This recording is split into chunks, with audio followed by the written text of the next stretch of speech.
Independence, Ohio. Jae Crowder still gets emotional when he speaks about the day he learned had been traded from the Celtics to Cleveland. But perspective prevents him from harboring the same type of ill feelings as Isaiah Thomas. Crowder was in Houston with his mother, who was in the endgame of a long fight with cancer. She passed away 5 minutes after he told her of the deal.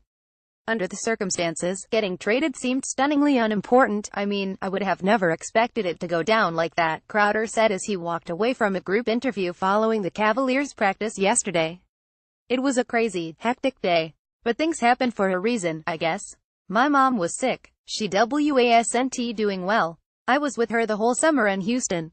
It was hard, man, as he continued. You could almost see the 6'6" forward turn a page in his mind, but the things that happened, he said, really made me into a different human being.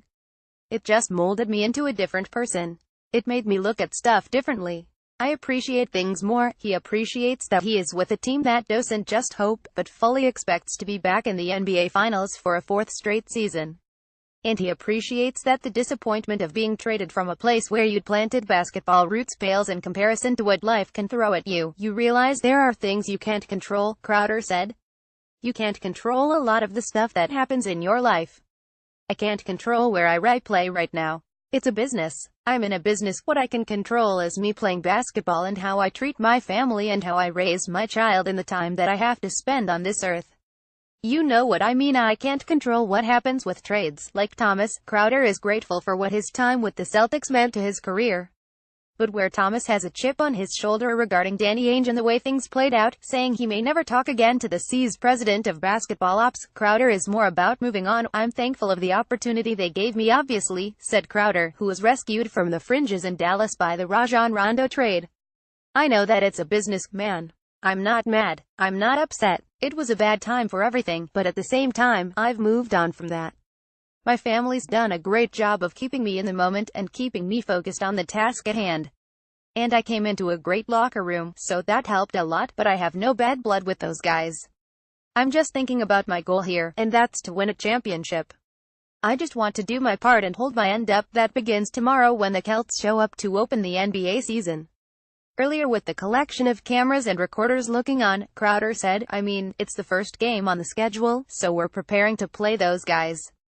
We're putting in the game plan. So that's the team my focus is on right now. The radical transformation of the roster became clear to him. It was understood when I talked to those guys, he said. The trade showed me the direction of the team, and I was cool with it. Nothing more, nothing less, and, yes, he was a tad shocked to see a 53-win team change so greatly. I was, but now I'm not, Crowder said. I'm over it. I moved on. I'm with a great group of guys right here who's worked very, very hard each day we've been in practice. It's been fun to be around. Of course, at the time I was shocked, but now that I've moved on, I'm not. So that's where I'm at with it now. As for how different the Celts will play with 4 new starters and 10 new players in the roster, he said, Brad Stevens is a smart guy. He's going to tweak a few things. He's a coach that coaches to the strength of his players. So things may change, but at the same time I think the base of stuff that they want to accomplish is going to be the same, and if Crowder runs into Ainge, yeah, he'll say hello, he said with a smile.